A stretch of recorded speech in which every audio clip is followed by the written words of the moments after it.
to The Late Show. This is pretty exciting. Ladies and gentlemen, my first guests are astronauts who next year will fly further into space than any human ever has. Please welcome the crew of NASA's Artemis II mission, Christina Koch, Reid Wiseman, Victor Glover, and Jeremy Hansen.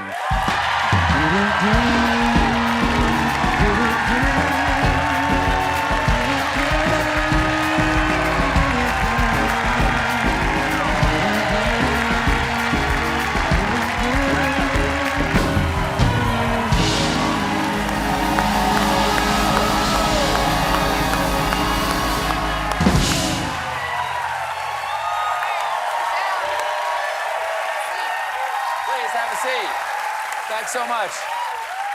Well, this is terribly exciting. I want to go back in time and tell little Stephen Colbert he gets to do this for a living. It's an honor to have you guys here. I'm terribly excited for your mission, but certainly not as much as you guys are. You've been announced as the Artemis II mission. Artemis I went out unmanned. You guys are gonna go out the first crewed mission. Let's start with something obvious for the people out there who don't necessarily believe in the final frontier. Let's start with you as the commander, Reid. Why are we going back to the moon? Because we want to see humans on Mars. Oh, so this is step one. Okay. Yes. How does that help?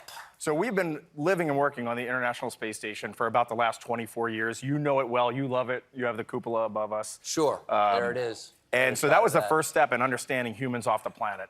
The next step to getting to Mars is to go learn how to work around the moon, get to deep space, get away from Earth, learn how to work on another celestial body. Once we have that nailed down, then we are going to Mars. What about the resources that we need to get from the moon to Mars? Where's the fuel come from? So there's a lot of different opportunities, but we are almost positive there is ice on the moon in some of these shadowed regions of the craters. So we're going to go up. South Pole is supposed to have a big old lake of ice, right? And like that the is size why... of Puerto Rico or something. Big. Can somebody fact check him? I don't know about that. It is some fraction of Puerto Rico. So That's what I know. That is why we want to go there on our next mission. We want to go, not the four of us, but our colleagues will go to the South Pole of the moon to look for this ice, to look for this water, and potentially we can use that to get to Mars. Okay. It's a history-making mission in many ways. First Canadian, first woman, first person of color on a lunar mission. I assume...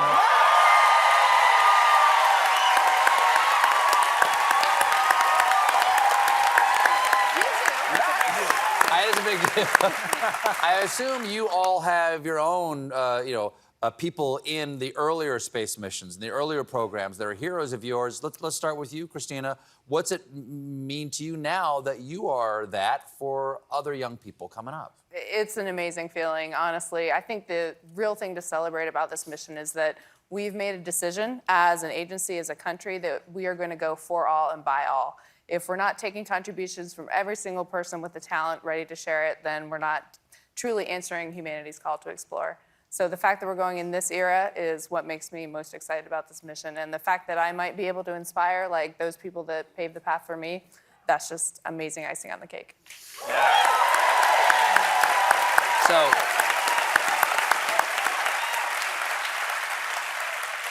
Jeremy, elephant in the room, you're a Canadian. And that's not why we made you sit at the end. You're just the biggest guy out here. How did this happen for you? How did you end up at NASA? Well, there's probably a couple of reasons. You pick whichever one you like. If something goes wrong in this mission, then NASA can blame Canada. I think it's probably. Well, Canada will just say sorry. So we're all covered. It's a great insurance policy. The real reason, I think, and I've been talking about it a lot this week since the announcement, but it's great American leadership.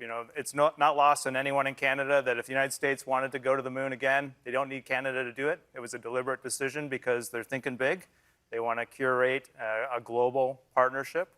And I think that's tremendous leadership on the part of America. Canada really appreciates it, and it lifts us up and allows us to bring our genius. And we have lots of genius in Canada to bring to the collaboration. Martin Short. Now let's talk to the pilot. Let's talk to Victor. You're the pilot. 50 years since we've been to the moon. What kind of upgrade has the tech gotten? Okay. Has the new capsule, does it have Bluetooth? Can you, I sure can you do hope so. Apple CarPlay? How long do we have? Exactly. A couple of big things are just manufacturing technology and computing technology. So you can make things faster and a little more robust, and you can put a lot more computing power in a small space. That's a big one. If you look at it, the capsule looks very much like the Apollo-era capsules. There's just a whole lot more horsepower stuffed in there. Your watch, you've got an Apple Watch, that has more computing power than the computers they were using to put people on the moon back in the late 60s and early 70s. True, and we still did it, though. Isn't that amazing? Yes. Yeah. Slide rules. Right. That's slide rules. Well, Christina, you, of all the people here, you've been in space the longest, 328 days. Yes.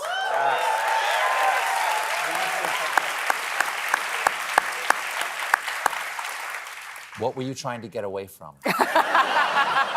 I'm worried someone was trying to get away from me.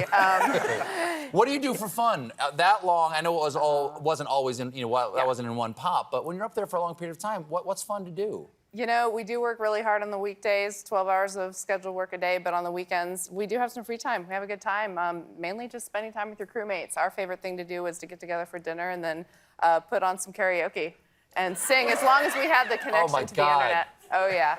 In space, everyone can hear you sing. It's terrible. Can we get a hot cup of coffee up there? Yes. Definitely. Absolutely, It's going to be in a pouch. Well, You won't be it's able a to hot smell bag. it. A hot bag of coffee. Bag of coffee. At this point, that's what you could describe me as. At 58, I'm just a hot bag of coffee at this point. Okay, Jeremy, this is your first space trip. Yeah. Okay. Pretty excited. Do you have any questions, like for these guys?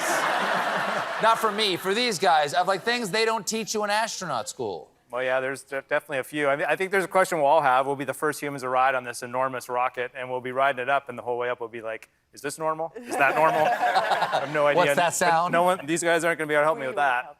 I think the big one that astronauts, kind of like the secret handshake that astronauts pass down from one to the other because nobody on the ground can train it, is managing all the bodily functions. Because you get that wrong in space, and you don't have any more friends on board anymore. That's true. That's true. Yeah. That's true. But I don't think we can get into it here. No, there's gravity. It would be very hard. Yeah, that is harrowing. No, okay, what about showering? How do you shower?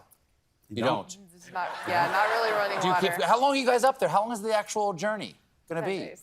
10 days. Same clothes? Probably. Majority of it.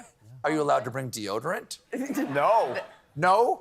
Well, you have to have an alcohol-free deodorant. So there are certain deodorants that you can wear, So but none for of the the good environmental ones. control systems, you have to be very particular what you're wearing and what you're Of putting into the course. system. Of course.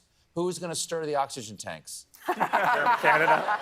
Is it really gonna be you? Well, I've been asking to throw at least one switch when I'm up there, and that might be it. If your lights backstage don't work, it's Jeremy's fault. All right, I'm ready. Let's see how much you're laughing on day 5.